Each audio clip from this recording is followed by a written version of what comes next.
ঈদ কিন্তু চলে আসছে আর চলে আসছে একটা কসমেটিক্স মার্কেটে। চিন্তা করলাম যে কিছু কসমেটিক্স যদি ঈদের সময় না কিনি তাহলে কখনোই বা কিনবো, কিন্তু কসমেটিক্স যে কিনবো তাহলে তো পকেটের অবস্থা ভালো দরকার। কিন্তু আমার বর্তমান দেশের যে অবস্থা, পকেটের অবস্থা ভালো থাকা খুবই কষ্টকর। আপনারা দেখতে পাচ্ছেন বিশাল এক মেলায় চলে আসছি, আর আমার সাথে আছে নয়ন ব্রো। আর নয়ন ব্রো তো শুরু করেছে বাচ্চাদের মতো খেলা, কিন্তু আমি আর খেলাধুলার ধান্দায় নাই।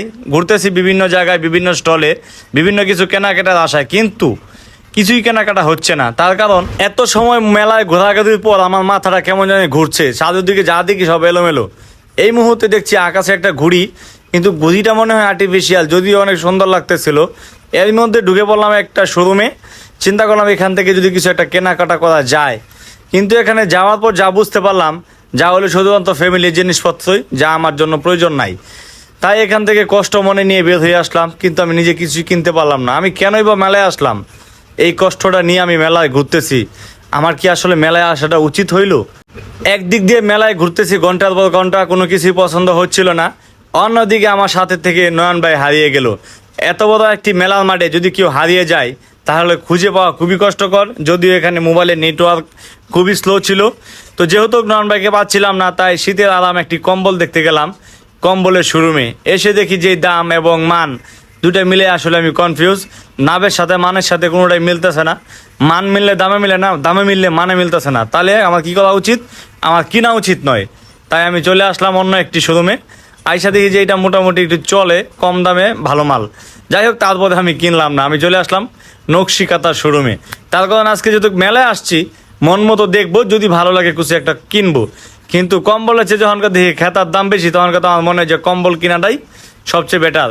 যাই হোক, খুবই ভালো লাগতেছিল এই মেলার মাঠে। আপনারা দেখতে পাচ্ছেন অনেক সুন্দর নকশা করা খাতাগুলো পাচ্ছেন, কম্পিউটার আছে, আরও বিভিন্ন জাতের আইটেম। হঠাৎ করেই মনে হলো যে কম্বল কেনার আগে আমার মনে হয় একটা বিছনার চাদর কেনা উচিত, যেহেতু কম্বল গায়ে দেওয়ার আগে বিছনার চাদরটা সবচেয়ে ইম্পর্টেন্ট। তো চলে আসলাম একটা বিছনার চাদর দেখতে, কিন্তু এখানে এসে এইসব কার্টুন, এই যে ছোটো ছোটো কচ্ছপ কার্টুন, মানে হলো এইগুলা কী রে ভাই, এত টেডি কেন থাকবে? হ্যাঁ, ও রে মা গো মা, বাঘ। কিন্তু একটা বাঘের দাম দেখছেন মাত্র 450 টাকা। বাংলাদেশের মানুষ বলে কি বাঘের চোখের দাম নাকি লাখ টাকা। যাই হোক, খুঁজতে খুঁজতে আমরা মনে হচ্ছে নয়ন ভাইকে পেয়ে গেলাম। নয়ন ভাইকে পেয়ে আমার খুব ভালোই লাগছে। অনেক মাল কিনছে, ঠিক আছে। অ্যাকচুয়ালি বাণিজ্য মেলায় আসছিলাম শপিং করার উদ্দেশ্যে। আমাদের নয়ন ভাই নিয়ে আসছে আমাকে আজকে শপিং করে দিবেন। তাই আলহামদুলিল্লাহ মোটামুটি ভাবে আমাকে অনেক কিছুই কিনে দিল।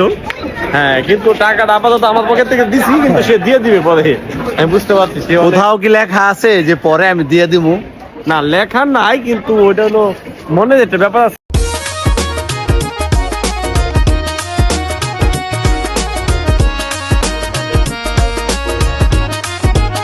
এখানে সবাই প্যাকেজ বিক্রি করে, দুধের প্যাকেজ, চায়ের প্যাকেজ, বিস্কিটের প্যাকেজ, মানে যেগুলো আগে ফুডে বিক্রি হতো এগুলো এখন এই দুধের যে মার্কসের ভিতরে বিক্রি করা হয়। বাংলাদেশের একটা অন্যতম এত বড় একটি মেলায় এসে আমার মনে হচ্ছে কোনো কিছুই কেনাকাটা হচ্ছে না। তার কারণ আসলে পছন্দের সাথে ম্যাচিং হচ্ছে না। যাই হোক, তার চেয়েও বড় বেশি ভালো লাগতেছে এখানে বড় একটি কনসার্টের আয়োজন ছিল, এবং ঘুরতে ঘুরতে ইতিমধ্যে রাত হয়ে গেল। যাই হোক, আমরা এই পর্যন্ত যা কেনাকাটা করছি, আরও কিছু কেনাকাটা করে অন্য দোকানে দেখে আসছি। তো মোটামুটি আমাদের শপিং শেষ, আমরা এখন চলেই যাব। ফাইনালি ডিসিশন নিয়ে নিলাম, কিন্তু যাওয়ার পথে দেখলাম এখানে হাঁড়ি পাতিলের একটা বিশাল আকারের একটি শপ আছে, মানে স্টল। আপনাদের পছন্দনীয় বিভিন্ন ধরনের হাঁড়ি পাতিল কিনতে পারবেন। তো আপনাদের বলতে হবে এই মেলাটি কোথায়, তাহলে আপনারা পেয়ে যাবেন ঈদ উপলক্ষে একটি বিশাল উপহার, যা কমেন্ট দাতাদের মধ্য থেকে একজনকে লটারির মাধ্যমে দেওয়া হবে। তো আমরা ঘুরলাম, খুবই ভালো লাগলো। আপনারা দেখতে পাচ্ছেন আমার পিছনে মেলার মাঠের একটা আকৃতি, মেলা বাউন্ডারি। যাই হোক, তো সবাইকে অসংখ্য ধন্যবাদ ভিডিওটি এতক্ষণ সময় নিয়ে দেখার জন্য। আর দিদিন আকারে সবাই এখানে কমেন্ট করুন আর জানিয়ে দিন এই মেলার মাঠটি কোথায় অবস্থিত। আর সর্বোচ্চ কমেন্টদাতা এবং শেয়ারকারীকে দেওয়া হবে একটি গিফট।